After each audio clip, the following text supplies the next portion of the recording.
रहीम के दोहे कविता के कवि रहीम। आइए विद्यार्थियों कविता देखें। रहीमन विद्या बुद्धि नहीं, नहीं धर्म जस दान। भू पर जन्म वृथा धरई, पशु बिनु पूछ बिशान। रहीमन पानी रिखे, बिनु पानी सब सुन।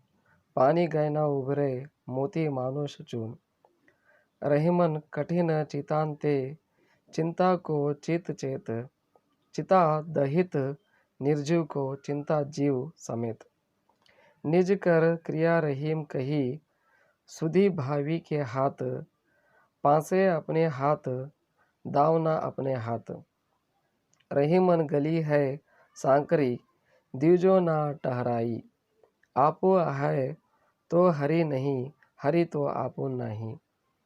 रहीमन जीवा बावरी, कई गई सरक पाताल। आपो तो कहीं भीतर रही, जूती खात कपाल।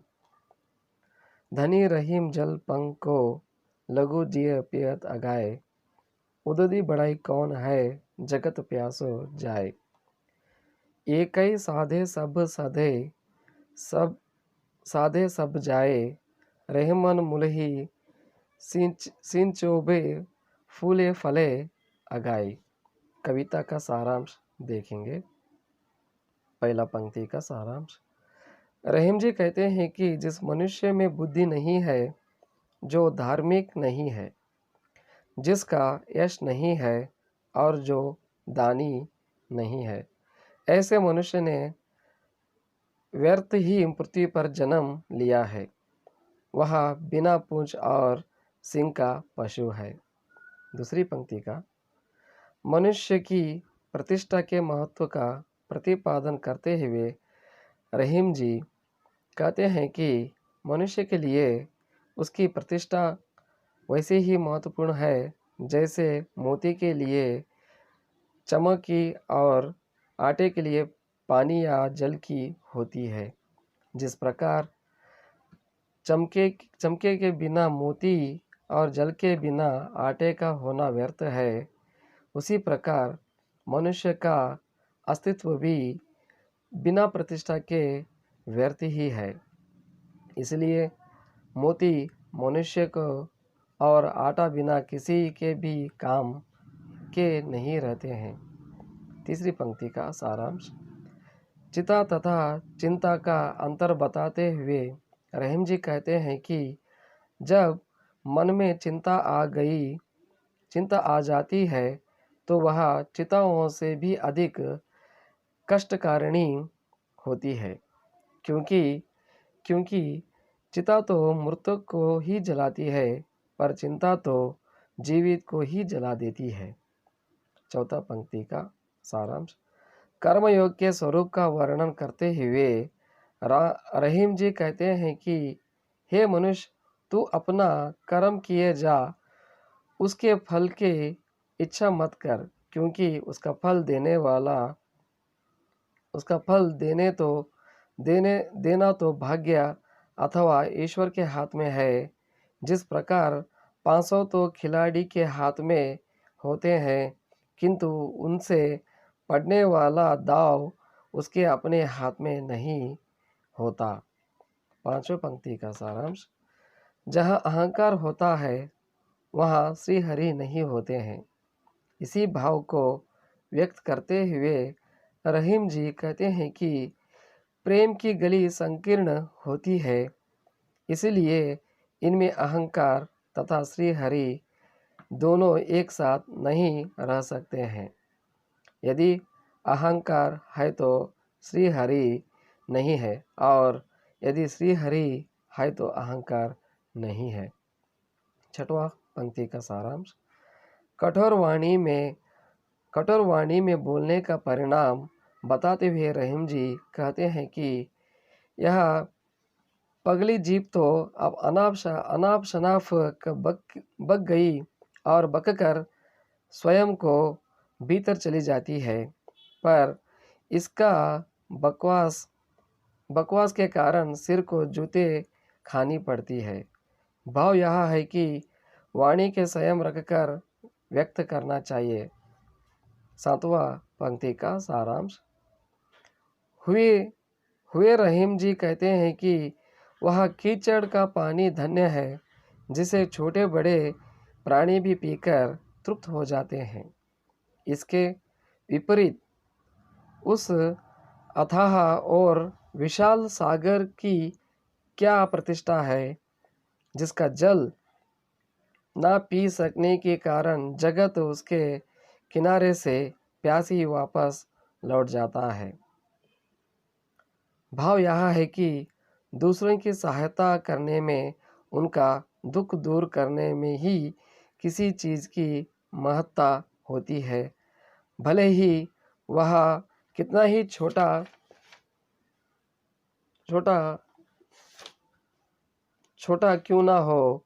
इसके विपरीत यदि कोई व्यक्ति दूसरों के दुख में सहायक नहीं होता तो उसका होना व्यर्थ ही है, भले ही वह कितना ही बड़ा तथा प्रतिष्ठा प्रतिष्ठित क्यों ना हो।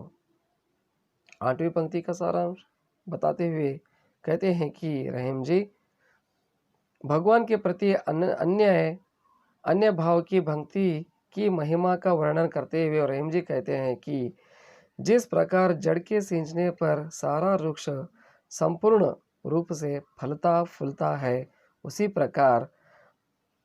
प्रकार मनुष्य यदि एक मेद ब्रह्म के साधन करता है तो उसका सभी मनोरथ सिद्ध हो जाते हैं।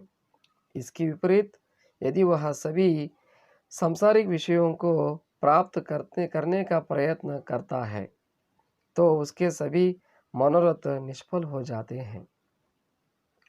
सारांश का अंत देखिए। इस प्रकार इन दोहों में रहीम ने मनुष्य जन्म की सार्थकता, कर्मयोग, प्रतिष्ठा, अहंकार, वाणी की मधुरता और सांसारिक वस्तुओं की नश्वरता के बारे में स्पष्ट विचार किया है। तो इसी तरह से विद्यार्थियों, रहीम जी के दोहे में कन्नड़ में भी यहाँ पे सारांश बताने की कोशिश कर रहा हूँ। पहले पंक्ति का पहला सारांश देखिए। ಯಾವ ಮನುಷ್ಯನಲ್ಲಿ ಬುದ್ಧಿ ಇಲ್ಲವೋ, ಯಾವ ಮನುಷ್ಯ ಧಾರ್ಮಿಕನಲ್ಲವೋ, ಯಾರ ಕೀರ್ತಿ ಇಲ್ಲವೋ, ಯಾವ ಮನುಷ್ಯನು ದಾನ ಮಾಡುವುದಿಲ್ಲವೋ, ಇಂಥ ಮನುಷ್ಯನು ಪೃಥ್ವಿ ಮೇಲೆ ಜನಿಸಿದ್ದು ವ್ಯರ್ಥವೆಂದು ರಹೀಮರು ಹೇಳುತ್ತಾರೆ. ಇಂಥ ಮನುಷ್ಯನು ಬಾಲ ಕೋಡುಗಳಿಲ್ಲದ ಪಶುವಿನಂತೆ ಎಂದು ರಹೀಮರು ಹೇಳಿದ್ದಾರೆ. ಎರಡನೇ ಪಂಕ್ತಿ. ಇಲ್ಲಿ ರಹೀಮರು ಮನುಷ್ಯನ ಪ್ರತಿಷ್ಠೆಯ ಮಹತ್ವವನ್ನು ಪ್ರತಿಪಾದಿಸುತ್ತಾನೆ. ಯಾವ ಪ್ರಕಾರ ಮುತ್ತಿಗೆ ಹೊಳಪಿನ ಮಹತ್ವ ಮತ್ತು ಹಿಟ್ಟಿಗೆ ನೀರಿನ ಮಹತ್ವ ಇರುತ್ತದೆಯೋ ಅದೇ ರೀತಿಯಾಗಿ ಮನುಷ್ಯನಿಗೆ ಪ್ರತಿಷ್ಠೆ ಪೂರ್ಣವಾಗಿದೆ. ಹೊಳಪಿಲ್ಲದ ಮತ್ತು ನೀರಿಲ್ಲದ ಹಿಟ್ಟು ವ್ಯರ್ಥವಾಗಿದೆ. ಅಂದರೆ ಹೊಳಪಿಲ್ಲದ ಮುತ್ತಿಗೆ ಯಾವುದೇ ಅಸ್ತಿತ್ವ ಇರುವುದಿಲ್ಲ, ಹಾಗೆಯೇ ನೀರಿಲ್ಲದ ಹಿಟ್ಟಿನ ಅಸ್ತಿತ್ವವೇ ವ್ಯರ್ಥ ಎಂದು ರಹೀಮರು ಹೇಳಿದ್ದಾರೆ. ಹೀಗೆ ಪ್ರತಿಷ್ಠೆ ಗೌರವವಿಲ್ಲದ ಮನುಷ್ಯನು ಅಸ್ತಿತ್ವ ಸಹ ವ್ಯರ್ಥ ಎಂದು ರಹೀಮ್ ಹೇಳಿದ್ದಾರೆ. ಆದುದರಿಂದ ಮನುಷ್ಯ ಮತ್ತು ಹಿಟ್ಟು ಎಲ್ಲವೂ ಪ್ರತಿಷ್ಠೆಯ ಹೊಳಪು ಮತ್ತು ನೀರಿಲ್ಲದ ಉಪಯೋಗಹೀನವಾಗಿದೆ. ಮೂರನೇ ಪಂಕ್ತಿಯ ಸಾರಾಂಶ ನೋಡಿ. ಈ ದೋಹೆಯಲ್ಲಿ ರಹೀಮರು ಚಿತೆ ಮತ್ತು ಚಿಂತೆಯ ನಡುವೆ ಇರುವ ಅಂತರವನ್ನು ಹೇಳಿದ್ದಾರೆ. ಮನಸ್ಸಿನಲ್ಲಿ ಚಿತೆ ಉಂಟಾದಾಗ ಅದು ಚಿತೆಗಿಂತಲೂ ಅಧಿಕ ಕಷ್ಟದಾಯಕವಾಗಿರುತ್ತದೆ, ಏಕೆಂದರೆ ಚಿತೆಯು ಮೃತರನ್ನು ಸುಡುತ್ತದೆ, ಆದರೆ ಚಿಂತೆಯು ಜೀವಂತ ಮನುಷ್ಯರನ್ನೇ ಸುಡುತ್ತದೆ ಎಂದು ರಹೀಮರು ಹೇಳುತ್ತಾರೆ. 4ನೇಯ ನೋಡಿ. ಇಲ್ಲಿ ರಹೀಮರು ಕರ್ಮಯೋಗದ ಸ್ವರೂಪವನ್ನು ವರ್ಣಿಸಿದ್ದಾರೆ. ಮನುಷ್ಯನೇ, ನೀನು ನಿನ್ನ ಕರ್ತವ್ಯವನ್ನು ಮಾಡುತ್ತಾ ಹೋಗು, ಅದರ ಫಲದ ಇಚ್ಛೆ ಮಾಡಬೇಡ, ಏಕೆಂದರೆ ಅದರ ಫಲವನ್ನು ನೀಡುವುದು ಭಗವಂತನ ಕೈಯಲ್ಲಿದೆ. ಯಾವ ಪ್ರಕಾರ ಪಗಡೆಕಾಯಿಗಳು ಆಟಗಾರನ ಕೈಯಲ್ಲಿ ಇರುತ್ತವೆ, ಆದರೆ ಅವುಗಳಿಂದ ಬೀಳುವ ಪಂದೆ ಆತನ ಕೈಯಲ್ಲಿ ಇರುವುದಿಲ್ಲ. ಆದುದರಿಂದ ಫಲಾಪೇಕ್ಷೆ ಪಡೆಯದೆ ಕಾರ್ಯಗಳನ್ನು ಮಾಡುತ್ತಾ ಹೋದರೆ ಫಲವು ತಾನಾಗಿ ಸಿಗುತ್ತದೆ ಎಂದರು. 5ನೇ ಬಗ್ಗೆ, ಎಲ್ಲಿ ಅಹಂಕಾರವಿದೆಯೋ ಅಲ್ಲಿ ಶ್ರೀಹರಿ ಅಥವಾ ದೇವರ ಅಸ್ತಿತ್ವ ಇರುವುದಿಲ್ಲ. ಇದೇ ಭಾವವನ್ನು ವ್ಯಕ್ತಪಡಿಸುತ್ತಾ ರಹೀಮರು ಪ್ರೇಮದ ಹಾದಿ ಸಂಕೀರ್ಣವಾಗಿರುತ್ತದೆ, ಆದುದರಿಂದ ಇಲ್ಲಿ ಅಹಂಕಾರ ಮತ್ತು ಶ್ರೀಹರಿ ಇಬ್ಬರು ಜೊತೆಯಾಗಿ ಇರುವುದಿಲ್ಲ. ಅಹಂಕಾರದಲ್ಲಿ ಶ್ರೀಹರಿ ಇಲ್ಲ ಹಾಗೂ ಶ್ರೀಹರಿ ಇದ್ದಲ್ಲಿ ಅಹಂಕಾರಕ್ಕೆ ಸ್ಥಾನವಿಲ್ಲ. ಆದುದರಿಂದ ಮನುಷ್ಯನು ಅಹಂಕಾರವನ್ನು ತ್ಯಜಿಸಿ ಭಗವಂತನನ್ನು ಧ್ಯಾನಿಸಬೇಕು ಎಂದು ಹೇಳುತ್ತಾರೆ. 6ನೇ ಸಾಲಿನ ಸಾರಾಂಶ ನೋಡಿ. ಕಠೋರ ಶಬ್ದಗಳನ್ನು ಮಾತನಾಡುವಾಗ ಅದರ ಪರಿಣಾಮ ರಹೀಮರು ಹೇಳುತ್ತಾರೆ, ಈ ಹುಚ್ಚು ನಾಲಿಗೆ ಸ್ವರ್ಗ ಪಾತಾಳ ಎಂಬ ಅನೇಕ ಮಾತುಗಳನ್ನು ಆಡಿ ಹಾಗೂ ಕೆಟ್ಟ ಮಾತುಗಳನ್ನಾಡಿ ತಾನು ಸ್ವತಃ ಒಳಗಡೆ ಸೇರಿಕೊಳ್ಳುತ್ತದೆ. ಆದರೆ ಇದರ ಮಾತುಗಳ ಕಾರಣಗಳಿಂದ ತಲೆಯು ಏಟುಗಳನ್ನು ತಿನ್ನಬೇಕಾಗುತ್ತದೆ. ಏಕೆಂದರೆ ಕೆಟ್ಟ ಮಾತುಗಳನ್ನಾಡಿದಾಗ ಅದರ ಪರಿಣಾಮ ಕೆಟ್ಟದ್ದೇ ಆಗಿರುತ್ತದೆ. ಆದುದರಿಂದ ಮನುಷ್ಯನು ಮಾತುಗಳನ್ನು ಸಂಯಮದಿಂದ ಒಳ್ಳೆಯ ಮಾತುಗಳನ್ನಾಡಬೇಕೆಂದು ರಹೀಮರು ಹೇಳುತ್ತಾರೆ. ಈ ದೋಹೆಯಲ್ಲಿ ರಹೀಮರು ಚಿಕ್ಕ ವಸ್ತುವಿನ ಮಹತ್ವವನ್ನು ಹೇಳಿದ್ದಾರೆ. ಕೆಸರಿನ ನೀರು ಧನ್ಯ, ಏಕೆಂದರೆ ಆ ನೀರನ್ನು ಕುಡಿದು ಚಿಕ್ಕ ಚಿಕ್ಕ ಜೀವಿಗಳು ತೃಪ್ತಿಗೊಳ್ಳುತ್ತವೆ. ಇದಕ್ಕೆ ವಿಪರೀತವಾಗಿ ಆ ವಿಶಾಲವಾದ ಸಾಗರದ ಮಹತ್ವವನ್ನು ಇಲ್ಲಿ ನೀಡುತ್ತಾರೆ. ಸಾಗರ ಅಥವಾ ಸಮುದ್ರದ ನೀರು ಉಪ್ಪು ಆ ನೀರನ್ನು ಕುಡಿಯಲು ಸಾಧ್ಯವಾಗದೆ ಈ ಸಂಹಾರ ಸಾಗರದ ತೀರದಿಂದ ನೀರಡಿಕೆಯಿಂದ ಮರಳಿ ಹೋಗುತ್ತದೆ. ಆದುದರಿಂದ ವಿಶಾಲವಾದ ಸಾಗರಕ್ಕಿಂತ ಕೆಸರಿನ ನೀರೇ ಮೇಲು, ಏಕೆಂದರೆ ಅದನ್ನು ಕುಡಿದು ಚಿಕ್ಕ ಚಿಕ್ಕ ಜೀವಿಗಳು ತಮ್ಮ ನೀರಡಿಕೆಯನ್ನು ದೂರ ಮಾಡಿಕೊಳ್ಳಬಹುದು. ಬೇರೆಯವರಿಗೆ ಸಹಾಯ ಮಾಡುವ ಹಾಗೂ ಅದರ ದುಃಖವನ್ನೇ ದೂರು ಮಾಡುವ ವಸ್ತುವಿಗೆ ಹೆಚ್ಚಿಗೆ ಮಹತ್ವ ಇರುತ್ತದೆ. ವಸ್ತು ಎಷ್ಟೇ ಚಿಕ್ಕದಾಗಿರಲಿ ಅದರ ಸಹಾಯ ಮಾಡುವ ಗುಣದಿಂದ ಅದರ ಮಹತ್ವ ಹೆಚ್ಚಾಗುತ್ತದೆ. ಹೀಗೆ ಒಂದು ವೇಳೆ ಯಾವುದೇ ಮನುಷ್ಯನು ಬೇರೆಯವರ ದುಃಖದಲ್ಲಿ ಭಾಗಿಯಾಗದಿದ್ದರೆ ಆತನಿಗೆ ಮಹತ್ವ ಇರುವುದಿಲ್ಲ. ಆತನು ಎಷ್ಟೇ ಪ್ರತಿಷ್ಠೆ ವ್ಯಕ್ತಿಯಾಗಿರಲಿ, ಆತನು ಇನ್ನೊಬ್ಬರಿಗೆ ಸಹಾಯ ಮಾಡದಿದ್ದರೆ ಆತನಿಗೆ ಏನೂ ಬೆಲೆ ಇರುವುದಿಲ್ಲ. ಕೊನೆಯದಾಗಿ 8ನೇ ನುಡಿಯಲ್ಲಿ ಭಗವಂತನಿಗೆ ಅನನ್ಯ ಭಾವದಿಂದ ಸಲ್ಲಿಸುವ ಭಕ್ತಿಯ ಮಹಿಮೆಯನ್ನು ರಹೀಮರು ವರ್ಣಿಸುತ್ತಿದ್ದಾರೆ. ಯಾವ ರೀತಿಯಾಗಿ ಗಿಡದ ಬೇರುಗಳಿಗೆ ನೀರುಣಿಸುವುದರಿಂದ ಗಿಡವೆಲ್ಲವೂ ಸಂಪೂರ್ಣವಾಗಿ ಬೆಳೆದು ಹೂವು ಹಣ್ಣುಗಳಿಂದ ತುಂಬಿಕೊಳ್ಳುತ್ತದೆಯೋ ಅದೇ ಪ್ರಕಾರವಾಗಿ ಮನುಷ್ಯನು ಒಬ್ಬನೇ ಆದ ಬ್ರಹ್ಮನನ್ನು ಧ್ಯಾನಿಸುವುದರಿಂದ ಆತನ ಎಲ್ಲ ಇಚ್ಛೆಗಳು ಪರಿಪೂರ್ಣಗೊಳ್ಳುತ್ತವೆ, ಮನಸ್ಸಿನ ಆಸೆಗಳು ಸಿದ್ಧಿಸುತ್ತವೆ ಎಂದು ರಹೀಮರು ಹೇಳುತ್ತಾರೆ. ಇದಕ್ಕೆ ವಿಪರೀತವಾಗಿ ಒಂದು ವೇಳೆ ಮನುಷ್ಯನು ಎಲ್ಲ ಸಾಂಸಾರಿಕ ವಿಷಯಗಳನ್ನು ಪಡೆಯಲು ಪ್ರಯತ್ನ ಪಟ್ಟರೆ ಆಗ ಎಲ್ಲ ಆಸೆಗಳು ನಿಷ್ಫಲವಾಗುತ್ತದೆ.